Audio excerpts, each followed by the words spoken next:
नमस्कार दोस्तों, आप देख रहे हैं जलवायु पत्रिका।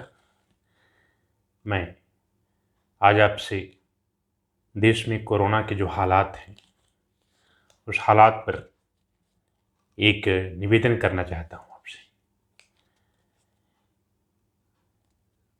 और इस निवेदन में कुछ बातें भी हैं, कुछ आपसे मानव होने के नाम पर अपनी मानवता का सबूत देने के लिए आपसे एक निवेदन इस तरह का है जो बहुत ज़रूरी हो गया है। देख रहे हैं कि लगातार न्यूज़पेपरों में और चैनलों में एक नए ढंग की वार्ता चल रही है, नए ढंग से बातचीत चल रही है। लोग अपने अपने स्तर से बताने का प्रयास कर रहे हैं कि आखिर क्या कारण है कि हिंदुस्तान में कोरोना इतने विकराल रूप में फैल चुका है और इस तरह का हो गया है कि पूरे भारत की पूरी अर्थव्यवस्था, पूरा सामाजिक सिस्टम और पूरा हेल्थ सिस्टम एक तरह से कोलैप्स कर गई है। उसके 2-3 कारण हैं। हिंदुस्तान में कोरोना इतने विकराल रूप में क्यों आया? दूसरी लहर जिस तरह से फैली, उस लहर को हमारे शासन प्रशासन और यहाँ तक कि आम जनता ने भी सही ढंग से नहीं समझा और यही बड़ा कारण था कि कोरोना अपने विकराल रूप में हम सबके बीच मौजूद है। 2-3 कारणों पर बात करें अगर आपसे कि देश में कोरोना के इस रूप में आने का जो बड़ा रीज़न है, वो पहला रीज़न एक चुनाव 2 तरह के चुनाव।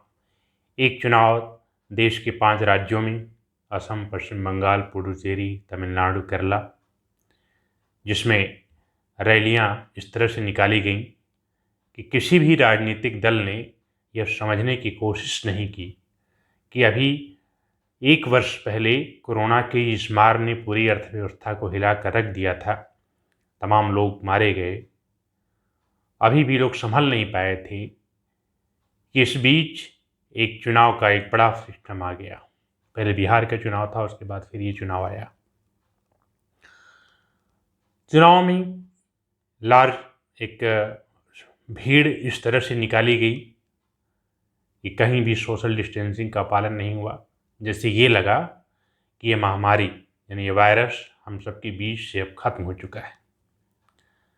कोई माने या ना माने, लेकिन इस वायरस को इस रूप में फिर से ले आने का एक बड़ा रीज़न यह भी है कि हिंदुस्तान आज तबाह है।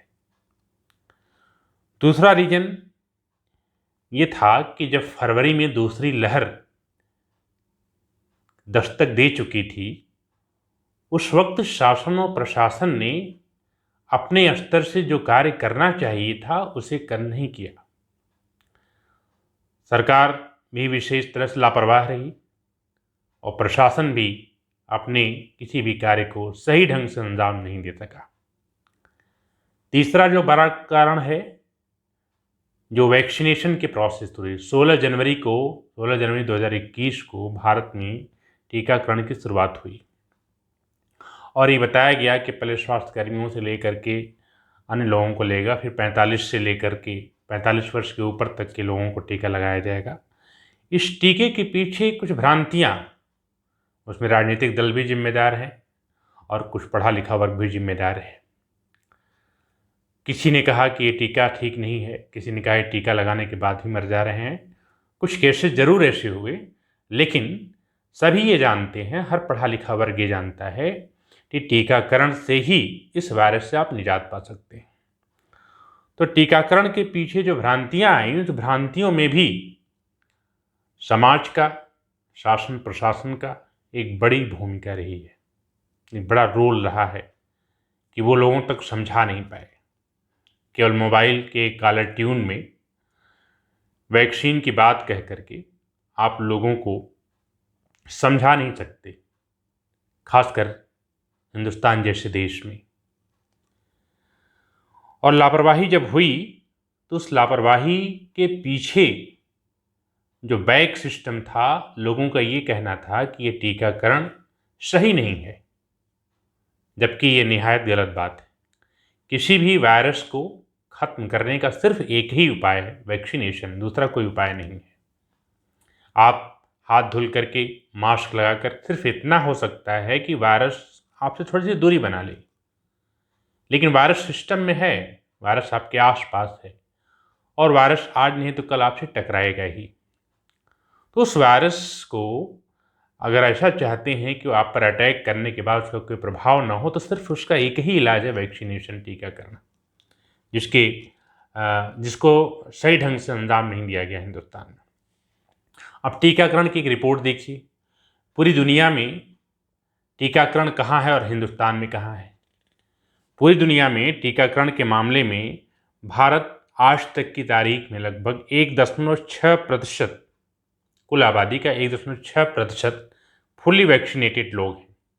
यानी 1 अरब 35 करोड़ के आसपास की जो आबादी है, उसमें 45 वर्ष के नीचे को छोड़ दिया जाए, फिर भी 1.6% फुल्ली वैक्सीनेटेड हैं, जिनको दोनों डोज लग चुकी है। अमेरिका 28.9% लोगों को वैक्सीन लगा चुका है। यूके 18.9%, ब्राज़ील 5.3%, इजराइल पूरी दुनिया का एकमात्र ऐसा देश है जहां पर 55.4% लोगों को वैक्सीनेशन हो चुका है, यानी टीका लगाया जा चुका है। और वही एक देश ऐसा है जो इस वक्त कोरोना की दूसरी लहर में भी अपने आप को सेफ बचाया है। आप हिंदुस्तान के परिप्रेक्ष्य में देखिए कि अगर आज तक सिर्फ 1.6% लोगों को ही अगर वैक्सीनेशन हुआ है, तो इसका मतलब हम बहुत पीछे हैं।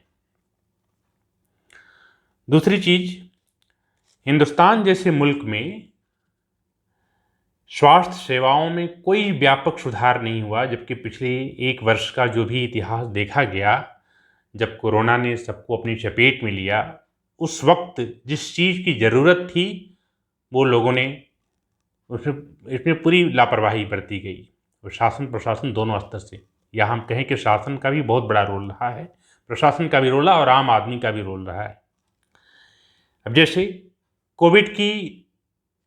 कोविड की जब पहली लहर के आने के बाद जैसे जैसे थोड़ा सा मामला नीचे आया, लोगों ने लापरवाही शुरू कर दी और शासन प्रशासन ने इस बात पर ध्यान नहीं दिया कि कोरोना के बाद हो सकता है कोई दूसरा वायरस आ जाए, कोई दूसरा वेरिएंट आ जाए, और फिर इस तरह की अगर महामारी फैल गई तो फिर क्या होगा।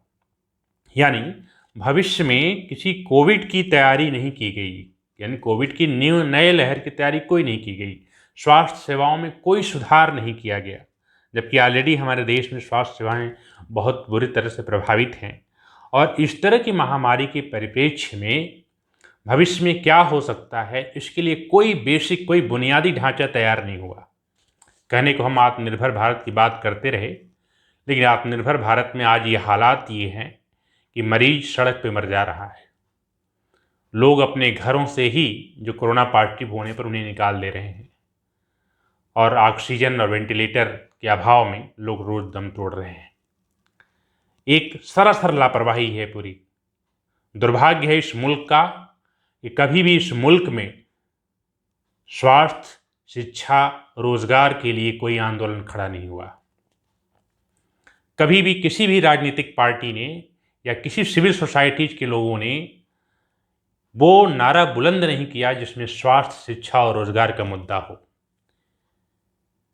सिर्फ चैनलों पर, अखबारों में एक पार्टीगत न्यूज, पार्टी के समर्थन में लगातार एक तरह से लॉबिंग होती रही, और इस लॉबिंग में कारपोरेट का भी विशेष हाथ रहा। सिविल सोसाइटीज भी उतनी ही जिम्मेदार है कि वो किसी भी बेसिक आंदोलन, किसी भी बुनियादी आंदोलन के लिए तैयार कभी नहीं खड़ा हुआ। हर चुनाव में जाति धर्म की बात होती रही, लेकिन कहीं से भी ये आवाज़ नहीं उठी कि स्वास्थ्य व्यवस्था के नाम पर वोट पड़ जाए, शिक्षा के नाम पर वोट पड़ जाए, रोजगार के नाम पर वोट पड़ जाए। ऐसा हुआ नहीं, और जिसके हालात आज आपके सामने हैं। रही बात कुछ और चीज़ों की, देखिए कि जो कोरोना वायरस फैला, जो दूसरी लहर आई, इस लहर में हमारी चूक कहाँ हो गई, हिंदुस्तान की चूक कहाँ हुई। उसमें 2-3 चीज़ें हैं। जो कोरोना के न्यू स्ट्रेन आए, दरअसल होता क्या है कि जब एक पर्टिकुलर आबादी तक कोरोना वायरस का अटैक हो जाता है और वहाँ पर एंटीबॉडी कर बन जाती है तरीके में, तो वहाँ हर्ड इम्यूनिटी डेवलप हो जाती है या वैक्सीनेशन हो जाता है तो वो चेन जो है वो टूट जाती है। लेकिन यहाँ इस तरह की कोई चीज़ हुई नहीं और फिर न्यू वेरिएंट या न्यू स्ट्रेन डेवलप हो गया। न्यू स्ट्रेन डेवलप कैसे होता है? जब किसी वायरस में म्यूटेशन हो जाता है, उत्परिवर्तन हो जाता है, तो उसके जीनोम में चेंजेज आ जाते हैं और पहले की अपेक्षा कहीं ज़्यादा ताकतवर हो जाता है। तो जो न्यू वेरिएंट आया उसमें ब्राज़ीलियन था, यूके स्ट्रेन था, दक्षिण अफ्रीका के स्ट्रेन था और अभी भी एक थर्ड कुछ डबल म्यूटेंट स्ट्रेन था। तो डबल म्यूटेंट स्ट्रेन कहीं ज़्यादा ताकतवर था पहले दो की अपेक्षा, और इसने जब आप लोगों को अटैक किया तो वो अटैक इस तरह से किया कि लोग संभले, जब तक संभले तब तक हालात काफ़ी बिगड़ चुके थे। और इसमें आज के 1 वर्ष पहले जिस तरह से लॉकडाउन लगाया गया था, जगह जगह कॉन्ट्रैक्ट ट्रेसिंग हो रही थी, कंटेनमेंट जोन बनाए जा रहे थे।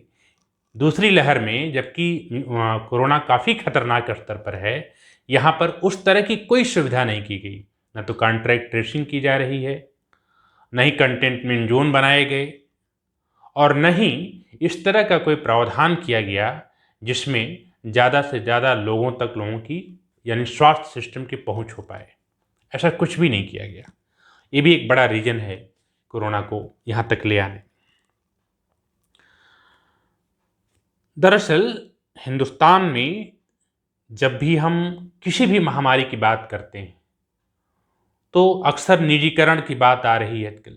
निजीकरण, हिंदुस्तान की जो मैक्सिमम आबादी है, जो ज़्यादातर आबादी है, वो गरीबी रेखा से नीचे जीवन यापन कर रही है। अच्छी बात यही है कि अभी तक गांव में उस तरह का संक्रमण नहीं फैला है जिस तरह का शहरों में है, और जिस दिन ये गांव तक पहुंचेगा, आप कल्पना करिए कि जिसके पास पैसे नहीं हैं वो इलाज के अभाव में दम तोड़ देंगे। आज तो ऐसा हो रहा है कि पैसे लेकर खड़े हैं लोग और ऑक्सीजन सिलेंडर नहीं मिल रहा है या ऐसी कोई बात नहीं पा रही, लोग हॉस्पिटल एडमिट नहीं कर रहे हैं। लेकिन अगर ऐसे हालात आ गए कि जब गाँव तक ये पूरी तरह पैर पसार चुका होगा, तब हालात और विकराल होते चले जाएंगे। ऐसी स्थिति में होगा क्या?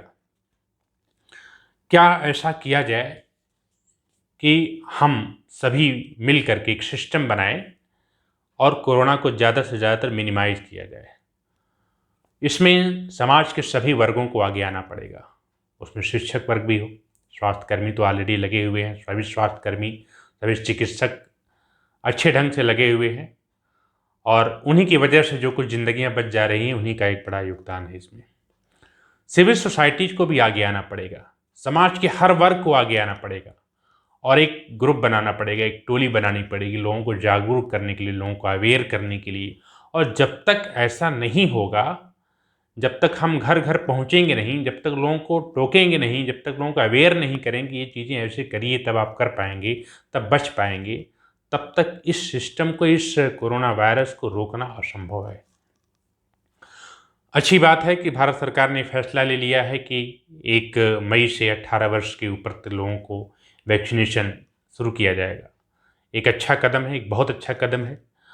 अब सवाल ये है कि 1 मई से कैसे वैक्सीनेशन की प्रक्रिया संपन्न होगी, क्या क्या सिस्टम बनाए जाएंगे, क्या हॉस्पिटलों में जो वैक्सीन लगाई जाएगी कहीं भीड़ न बढ़ जाए, काफ़ी भीड़ बढ़ने पर और विकराल रूप हो सकता है।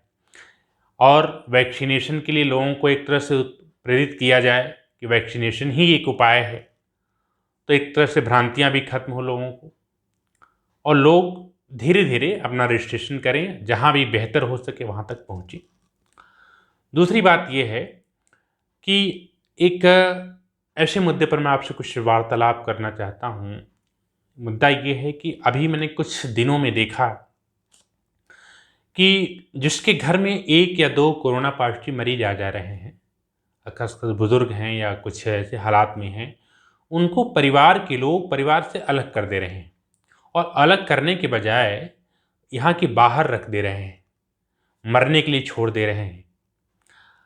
वहीं पर कुछ ऐसी जगहों पर जिनके पुत्र नहीं हैं, जिनके घरों में किसी की कोरोना से डेथ हुई है, उनके घरों के शवों को लोग घाट तक पहुंचाने के लिए आगे नहीं आ रहे हैं। ऐसा लगता है कि कहीं न कहीं से हमारी मानवता जो है वो शर्मसार हो रही है। ये बहुत ही गलत है। आपके ही बीच से किसी न किसी को आगे बढ़ना पड़ेगा। हम कोरोना मरीजों के साथ जो अछूतों जैसा व्यवहार कर रहे हैं, ये न्यायसंगत नहीं है। इसके लिए हमें अपनी सोच में ज़रूर बदलाव करना पड़ेगा। आप किट पहनकर, प्रोटेक्शन लेकर के, मास्क और ग्लव्स लगा कर के उनके साथ आइए। और ऐसा नहीं होता है तो फिर ये सिस्टम जहाँ धराशायी हो रहा और धराशायी होता चला जाएगा और डेड बॉडी पड़ी रही, कोई छूने वाला नहीं। ये बहुत ही गलत है। ये पारिवारिक सिस्टम, जो पारिवारिक प्रथा है जिसमें लोग शवों को लेकर के उन जाते हैं, दाह संस्कार करते हैं, दुश्मन भी भूल जाते हैं इन चीज़ों को। कहीं ऐसा ना हो कि इस तरह की जो प्रक्रिया अपनाई जा रही है हमारे यहाँ कि कोरोना पेशेंट होते ही उनको अलग कर दिया जा रहा है, ये बहुत ही गलत तरीका है। एक सिविल सोसाइटी को, आम जनमानस को बैठ कर के ज़रूर सोचना पड़ेगा कि ऐसे कोई हालात ना आए। और यहाँ तक कि देखने में आया कि जहाँ पर 4 लड़कियाँ अपने पिता को कंधा दे रही हैं, जबकि और भी लोग हैं, उन्हें आगे आना चाहिए। हम सबको मिल के आगे आना चाहिए। कहीं ऐसा ना हो कि हमारा जो पूरा सिस्टम है, जिस जिस व्यवस्था पर हम भारतीय गर्व करते हैं, वह व्यवस्था इस तरह से खत्म हो जाए। अब कुछ चीज़ें ऐसी हैं जैसे कि अगर किसी के यहाँ कोविड पॉजिटिव मरीज आ रहा है तो वो धीरे धीरे अपने आप को होम आइसोलेशन में रखे। होम आइसोलेशन एक सबसे अच्छा उपाय है। आप ये समझिए कि 100% कोरोना पेशेंट में से 80% कोरोना पेशेंट जो हैं, जो माइल्ड हैं आमतौर पे, वो होम आइसोलेशन में रह के ठीक हो सकते हैं। और होम आइसोलेशन का कॉन्सेप्ट क्या? होम आइसोलेशन के साथ साथ उनकी जितनी भी ज़रूरी चीज़ें हैं, वो उनको सप्लाई की जाए, उनको दी जाए, उनको देखभाल की जाए, खाना पीना दिया जाए, उन्हें दवा और सही से दी जाए। और अगर भी लोग भी हॉस्पिटल पहुंचते हैं तो हॉस्पिटलों में ऑलरेडी बेड है नहीं। कोई अस्थायी अस्पताल, कोविड हॉस्पिटल अभी तक बना नहीं है किसी ज़िले में, बनाने की प्रक्रिया चल रही है।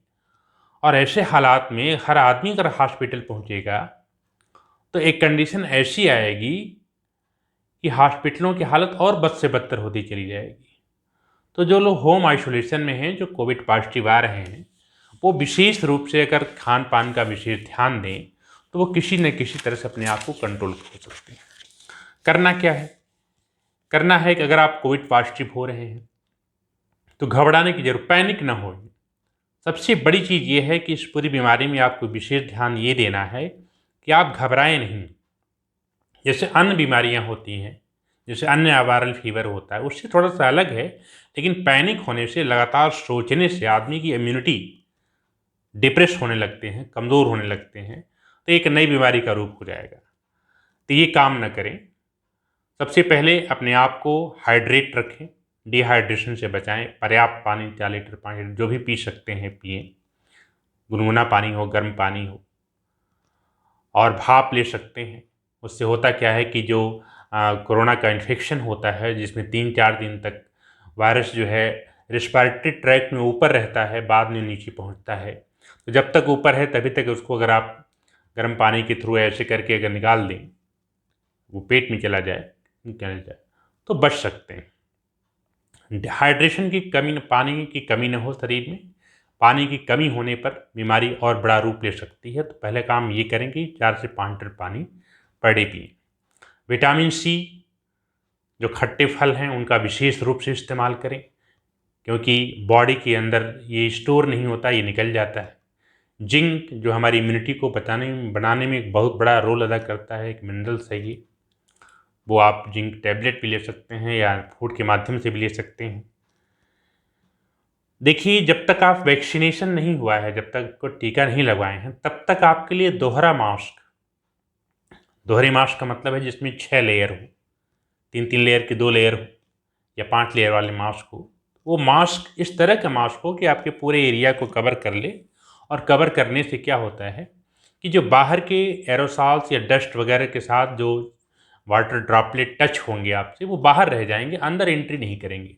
तो मास्क जो है एक वैक्सीनेशन का काम कर रहा है विशेष तौर पर। तो बिना मास्क के कभी ना निकलें, मास्क को अपनी जीवनचर्या का एक अंग मान लें, उसके बगैर कुछ भी न करें। जब भी आप बाहर निकलते हैं तो मास्क लगा कर ही निकलें, और अच्छी क्वालिटी का मास्क लगा कर निकलें। हाथ धुलें, अच्छे ढंग से धुलें, उसमें कोई लापरवाही न करें। और सबसे बड़ी चीज़ है कि सकारात्मक रहें, बी पॉजिटिव।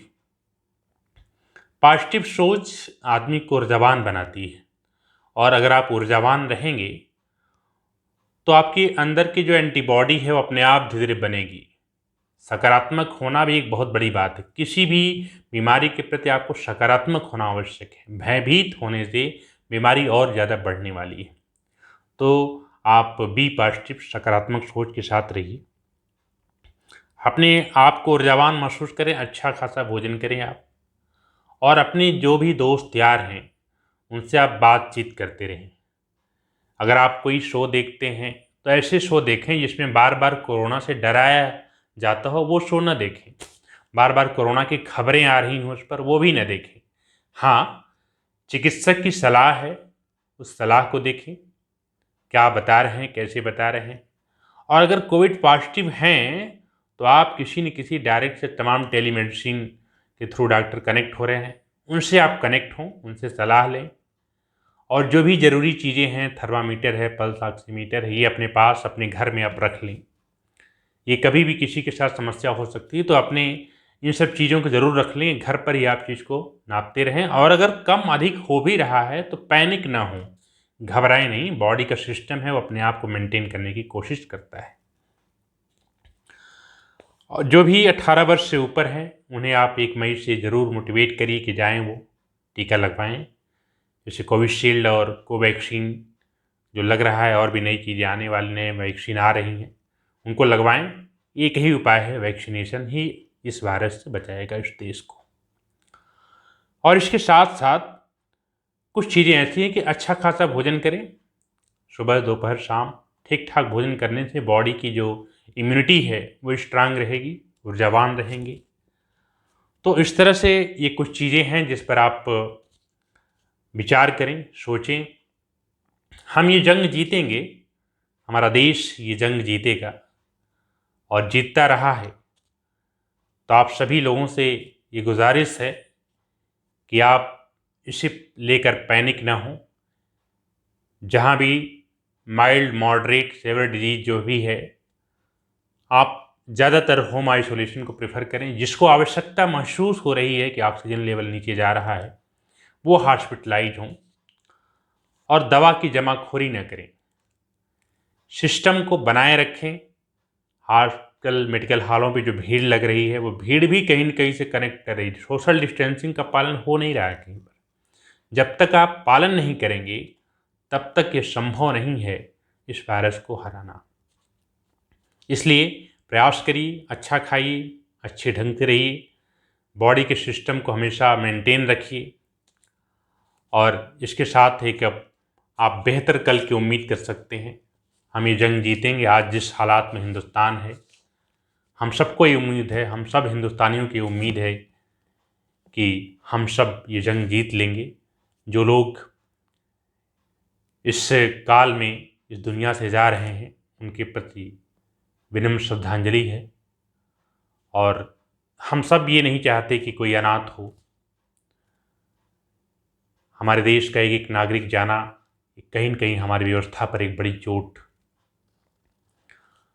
यह महामारी हमें यह भी संदेश दे रही है कि भविष्य में आज स्वास्थ्य, शिक्षा और रोजगार को अगर मुद्दा नहीं बनाए तो फिर इस तरह के हालात का सामना करना पड़ सकता है। तो आप सभी को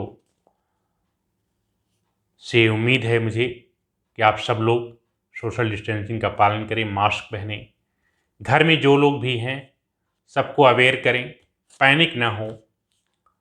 और बड़े बुजुर्ग हैं जो भी, उन्हें बताएं टीका ज़रूर लगवाएं। यही आपको बचा सकता है। तो आप सबको विशेष धन्यवाद।